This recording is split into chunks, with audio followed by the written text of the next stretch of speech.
Hi mga katrops! Good afternoon mga katrops! So nasa area tayo ng ngayon mga katrops sa Magallanes, Idsa Magallanes. So yung biyahe natin mga katrops, pick up tayo ng guest sa may Binondo. So kaninang umaga, galing na rin ako doon. Yung guest natin, one ride, 3 drop off. Una, doon tayo sa may bandang Trinoma. Excuse me mga katrops. Tapos Montgomery sa may QC, tapos nagbinundo tayo, tapos yung guest natin hinatid natin ulit sa may BGC. Tapos ngayon babalik na naman tayo ulit ng Binondo. Mayroon tayong guest doon, doon banda sa may Lucky Chinatown. Pipick upin natin, ay hatin natin doon sa may Rockwell. Tapos mamaya ihati din na natin ulit sa may Binondo. So balikan yung mga natin mga katrops, yung guest natin. So anyway mga katrops, so mayroong isang followers na o viewers natin na nag-PM sa akin na kung pwede pa daw na ulitin ko yung mga area na mayroong madalas talaga na mayroong manghuli or bawal ka dito, bawal ka dyan, parang ganon. So ngayon mayroon tayong area na ay sukan traffic. Oh my gulay mga katrops, traffic sa South Super Highway mga katrops.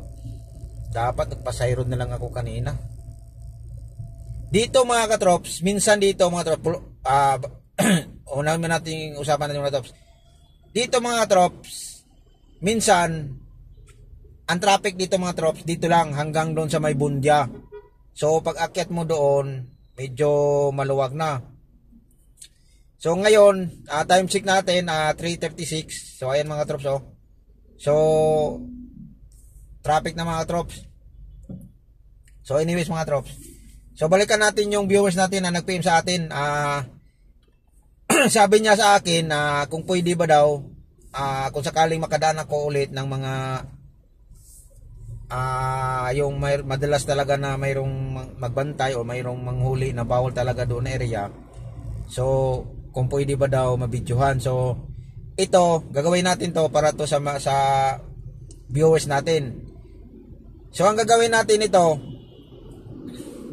on the spot to na na video. So naka-video na ako noon, pero request to sa viewers natin nga kung pwede ba daw ulitin nating video. So ayan.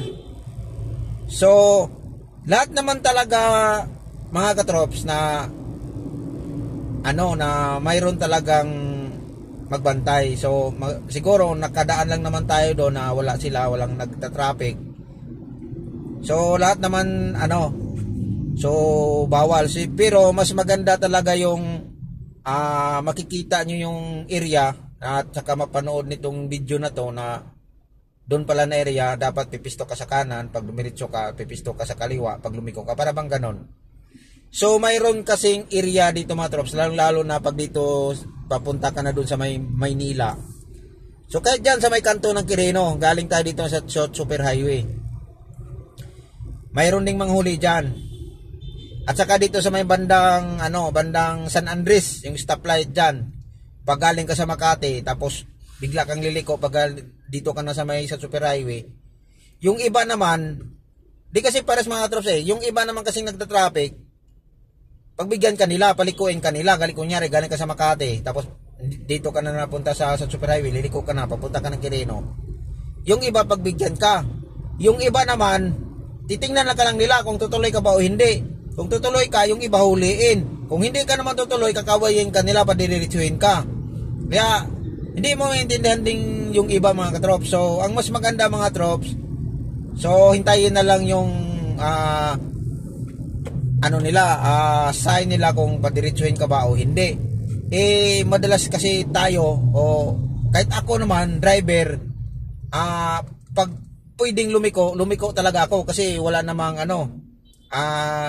wala namang nakasulat na red light, no right turn, parang ganon. So yung iba naman kasi titingnan ka lang, tapos pag matsimpuhan ka, pag matripan ka, huliin ka nila kasi bawal kasi naka pula pa, so ganun. So yung video nito mga trops, aanuhin ko sa inyo mga trops kung ano ba talaga ang para hindi iwas lang tayo sa huli, at saka yung sa mga video na to para din to sa mga new driver, yung lalo na sa mga bihira lang nakadaan ng kalsada. Kahit ako naman araw-araw akong nasa kalsada, may area din naman talaga na hindi mo alam, kaya mahuhuli ka. So ito, kung mapapanood nito ng video na to, at least alam nyo na, doon pala sa ganun, San Andres ganun, bawal pala doon. So maghintay ka ng, kung may magta-traffic, maghintay ka ng kabayan, basta wag mo lang silang unahan. So para ano lang, iwas lang tayo sa ano, kasi hirap magtubos ng lisensya, pinakababa 500. 2,000, 3,500, mga ganun yung mga mahal.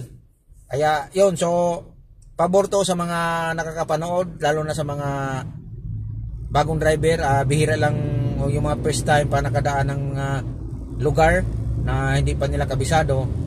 So kahit sino naman, kahit matagal ka na sa Maynila na nagda-drive, so may time pa rin na mahuhuli ka. Katulad sa akin, matagal na akong nagda-drive sa Maynila, may time rin na mahuli ka, dahil yung kalsada na yon, kunyari nadaanan mo, pwede kang gumaganon-ganon, tapos biglang may nagta-traffic, sibir parang nasanay ka na, tapos huhuliin ka kasi hindi mo alam.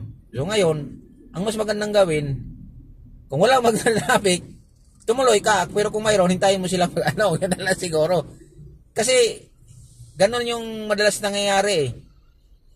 Tapos pag hindi ka naman tutuloy, kakawayan ka nila diretsuhin ka. Yun ang mga mga trops. So yan na lang siguro ang magandang gawin mga trops. So ayan, so next video natin mga trops, so nandito pa tayo sa may South Superhighway. Hindi pa tayo nakaabot sa mga area na bawal lumiko, bawal ka dito na lane, dito ka lane dapat pipisto. So ayan, so next time nating video mga trops, yan yung pangalawa nating video ngayon. So abangan nyo mga trops yung next time video natin mga trops.